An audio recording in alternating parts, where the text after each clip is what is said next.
ડીસા શહેરમાં આજે આઝાદ હિંદ ફौज તૈયાર કરનાર અને તુમ મુझे खून दो मैं तुम्हें આઝાદી દૂંગાનું સૂત્ર આપનાર દેશના સપૂત એવા સુભાષચંદ્ર બોઝની 128મી જન્મજયંતિ નિમિત્તે સુભાષચંદ્ર બોઝ સેવા સમિતિ દ્વારા શ્રદ્ધાસુમન અને રેલીનું આયોજન કરવામાં આવ્યું હતું, જેમાં વહેલી સવારે શાળાના બાળકો હાથમાં બેનરો સાથે દેશભક્તિના નારા લગાવતા શહેરના વિવિધ માર્ગો પર ફરી વળતા અને બગીચા સર્કલ પર સભામાં ફેરવાયા હતા, જ્યાં સુભાષચંદ્ર બોઝ સેવા સમિતિના બહાદુરસિંહ વાઘેલા, પૂર્વ રાજ્યસભા સાંસદ દિનેશભાઈ અનાવાડિયા, અતુલભાઈ દરજી તેમજ નામી અનામી આગેવાનો અને કાર્યકરો મોટી સંખ્યામાં ઉપસ્થિત રહ્યા હતા.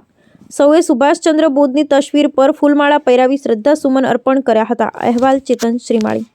આજે ડીસા શહેરમાં સુભાષચંદ્ર બોઝ સેવા સમિતિ દ્વારા શ્રી સુભાષચંદ્રની જન્મજયંતિ નિમિત્તે શાળાના વિદ્યાર્થીઓ, બાળકો અને ડીસાના શહેરજનો સાથે મળીને એક રેલીનું આયોજન કર્યું હતું જાહેર માર્ગો ઉપર.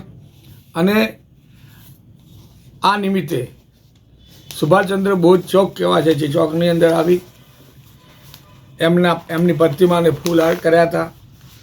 અને એમણે કરેલા કાર્યો કે આ દેશની આઝાદીમાં અને દેશના લોકશાહીમાં પોતાનું બલિદાન આપ્યું હતું. એવા મહાવીર બીજા પણ હતા, જેમાં ગાંધી બાપુ, જેમાં સરદાર વલ્લભભાઈ પટેલ અને એવા અનેક નેતાઓએ, કઈ નેતાઓ જેલમાં ગયા હતા, કઈ નેતાઓ ફાંસીએ ચડ્યા હતા અને કઈ પોતે બલિદાનો આપી દીધા હતા. ત્યારે સાચી ખરેખર લોકશાહી આવી હતી. તો આ પ્રસંગે એમને બધાને યાદ કર્યા હતા, એમને વંદન કર્યા હતા લાખ લાખ, કે આવા વીર પુરુષોએ આ દેશ માટે કઈ લડતો આપીને આ લોકશાહી લાવી છે.